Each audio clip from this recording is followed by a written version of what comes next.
오늘도 새벽을 깨워 기도의 자리에 나오신 성도님들을 주님의 이름으로 환영합니다.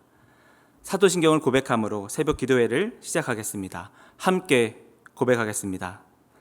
전능하사 천지를 만드신 하나님 아버지를 내가 믿사오며 그 외아들 우리 주 예수 그리스도를 믿사오니 이는 성령으로 잉태하사 동정녀 마리아에게 나시고 본디오 빌라도에게 고난을 받으사 십자가에 못 박혀 죽으시고 장사한 지 사흘 만에 죽은 자 가운데서 다시 살아나시며 하늘에 오르사 전능하신 하나님 우편에 앉아 계시다가 저리로서 산자와 죽은 자를 심판하러 오시리라.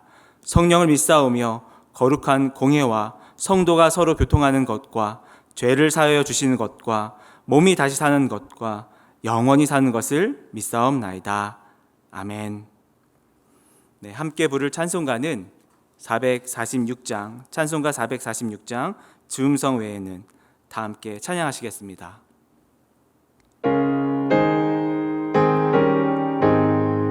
주음성 외에는 참 기쁨 없도다. 날 사랑하신 주 늘 계시옵소서.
함께 나눌 말씀은 이사야서 64장 8절에서 12절까지입니다. 이사야서 64장 8절에서 12절까지 함께 읽겠습니다. 그러나 여호와여, 이제 주는 우리 아버지시니이다. 우리는 진흙이요 주는 토기장이시니 우리는 다 주의 손으로 지으신 것이니이다. 여호와여, 너무 분노하지 마시오며 죄악을 영원히 기억하지 마시옵소서. 구하오니 보시옵소서, 보시옵소서. 우리는 다 주의 백성이니이다. 주의 거룩한 성읍들이 광야가 되었으며 시온이 광야가 되었으며 예루살렘이 황폐하였나이다. 우리 조상들이 주를 찬송하던 우리의 거룩하고 아름다운 성전이 불에 탔으며 우리가 즐거워하던 곳이 다 황폐하였나이다. 여호와여, 이리 이러거늘 주께서 아직도 가만히 계시려 하시나이까? 주께서 아직도 잠잠하시고 우리에게 심한 괴로움을 받게 하시려나이까? 아멘. 사랑은 논리를 초월합니다. 도저히 설명되지 않는 것들도 사랑이란 이유로 설명될 수 있습니다. 지금 이사야 선지자는 죄악에 빠진 이스라엘 백성들의 상황을 절박한 심정으로 기도하고 있습니다. 지금 같은 모습이라면 하나님의 진노와 심판을 피할 수 없을 것입니다. 하나님의 사랑을 저버리고 하나님과의 언약을 깨뜨려 버린 이들에게 더 이상 용서받을 길은 없습니다. 그런데 선지자는 염치 없게도 하나님께 탄원 기도를 드리고 있습니다. 그가 이런 기도를 드릴 수 있는 이유는 단 한 가지, 사랑, 하나님의 사랑. 그 이유 하나 붙잡고 간청하고 있는 겁니다. 오늘 본문은 이렇게 시작하고 있습니다. 8절 말씀. 그러나 여호와여, 이제 주는 우리 아버지시니다. 그러나 여호와여, 그러나 여호와여, 그러나 여호와여. 네, 주님, 저희도 저희의 비참함을 잘 압니다. 저희들도 우리가 행했던 이 파렴치한 죄악들을 잘 압니다. 그래서 지금 이렇게 심판받을 수밖에 없다는 것도 너무 잘 알고 있습니다. 그러나 주님, 그러나 여호와여, 주님은 우리의 아버지십니다. 사랑하는 성도 여러분, 때론 우리는 너무나도 염치 없지만, 너무나도 뻔뻔하지만 주님의 사랑에 매달려야 할 때가 있습니다. 제가 어렸을 때는 이런 기도를 참 많이 했던 것 같아요. 사고 치고 나서 혼날까 봐, 하나님 잘못했어요. 이번 한 번만 그냥 무사히 넘어가 주시면 다음부터는 진짜 잘할게요. 그렇게 어렸을 때 했던 그 기도가 지금까지도 이어지고 있습니다. 주님, 저 정말 구제불능입니다. 그저 주님의 긍휼만을 구합니다. 부모 입장에서 보면 하나를 가르치면 열을 척척하는 아이, 스스로 잘 해내는 아이 참 대견스럽습니다. 그런데 자주 실수하고 잘 못하고 어떤 일을 할 때 실력도 참 부족한 아이를 보면 그 아이를 향한 마음은, 부모의 마음은 어떨까요? 동일한 사랑의 마음입니다. 그 아이가 혼자 끙끙 앓고 있으면 참 속이 답답합니다. 도와주세요. 잘못했어요. 어떻게 하면 좋죠? 이렇게 부모에게 손을 내밀어 주길 바라는데 아이는 가만히 있습니다. 참 답답합니다. 우리는 또 용서해주고 또 기다려주고 또 도와줄 용의가 있는데도 말입니다. 왜냐고요? 사랑하니까요. 최근에 신방 중에 한 초신자분이 이런 질문을 했습니다. 기도에 관한 질문이었습니다. 왜 우리가 신앙을 이렇게 시작하는 단계에서는 기도의 내용이 주로 내 요구사항 위주로 기도하게 되잖아요. 그분도 그랬던 것 같아요. 이렇게 해주세요, 저렇게 해주세요 라고 계속 기도를 하는데 좀 이렇게 예배를 드리고 말씀을 듣다 보니까 이렇게 기도하는 것이 이제 잘못된 것 같은데, 목사님 어떻게 기도해야 됩니까? 라는 질문을 저에게 했습니다.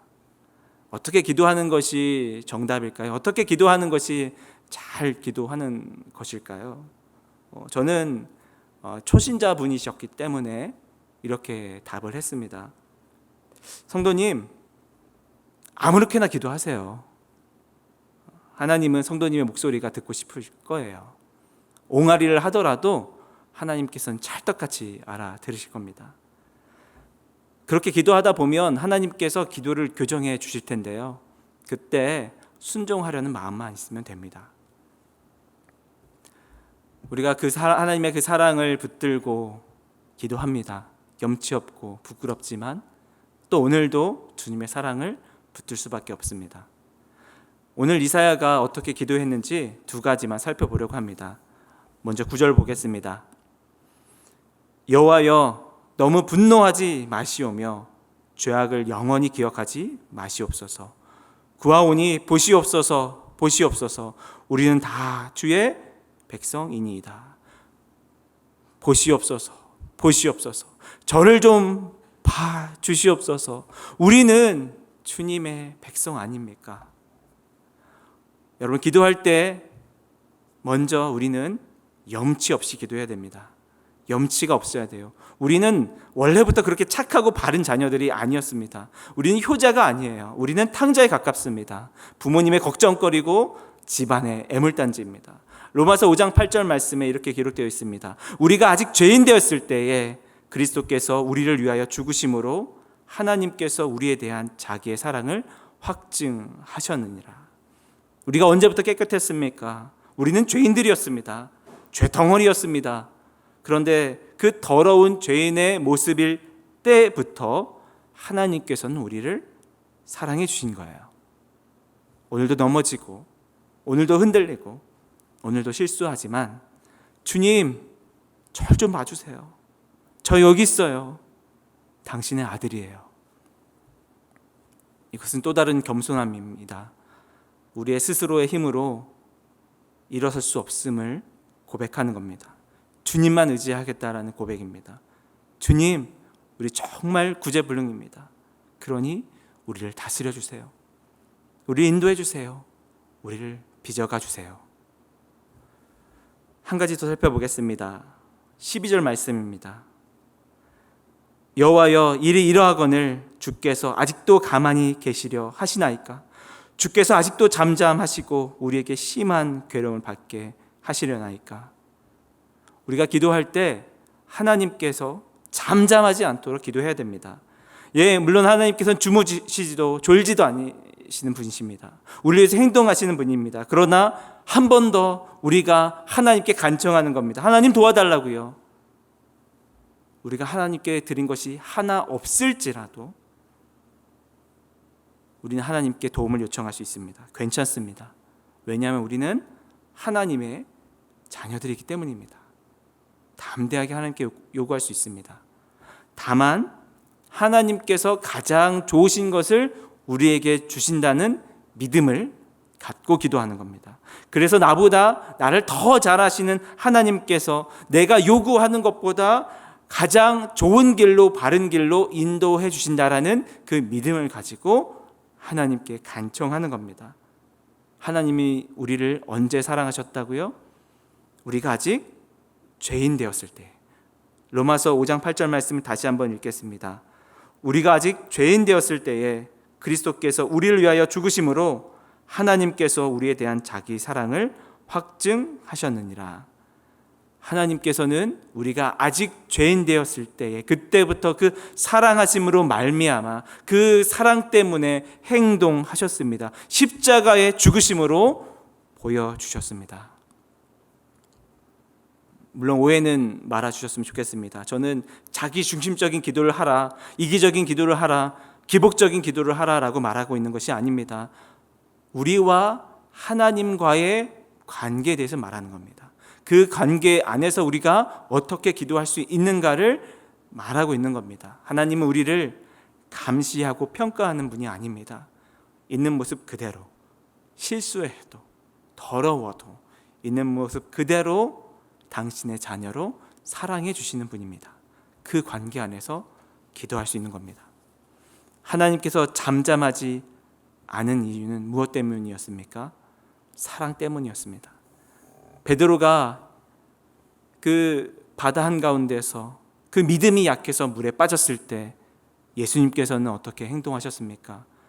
마태복음 14장 31절, 예수께서 즉시 손을 내밀어 그를 붙잡으시며 믿음이 약해서 바다에 빠져가는 베드로를 향해서 예수님께서는 즉시 달려와서 손 내밀어 잡아주셨습니다. 왜냐고요? 그 제자를 사랑하기 때문입니다. 말씀 정리하겠습니다. 찬송가 304장에서 하나님에 대한 사랑을 이렇게 고백하고 있습니다. 하늘을 두루마리로 삼고 바다를 먹물 삼아도 한없는 하나님의 사랑을 다 기록할 수가 없습니다. 하나님의 사랑이 그러합니다. 우리 삶이 곤고하고 팍팍할수록 하나님의 은혜가 정말 필요합니다. 우리가 실수하고 넘어지지만 오늘도 그 사랑을 붙들고 기도함으로 나아가는 우리가 되었으면 좋겠습니다. 기도하겠습니다. 주님, 그 크신 사랑을 말로 다 형용할 수가 없습니다. 오늘도 염치 없지만 부끄럽지만 그 사랑을 붙들며 나아갑니다. 죄악된 삶에서 건지시고 빚어가시는 당신의 손길을 경험하며 곤고한 삶 속에서도 위로와 힘 주시는 하나님의 은혜를 경험하게 하여 주시옵소서. 예수님의 이름으로 기도합니다. 아멘. 네, 오늘 주신 말씀 붙들고 이렇게 기도했으면 좋겠습니다. 우리가 하나님의 자녀임을 기억하고 어떠한 상황 속에서도 담대하게 주님을 찾게 하여 주시옵소서. 또 우리의 연약함과 부족함을 긍휼히 여겨주시고 참된 주님의 제자로, 자녀로 살아갈 수 있도록 인도하여 주시옵소서. 또 각자의 개인적인 기도 제목 붙들고 함께 기도하겠습니다.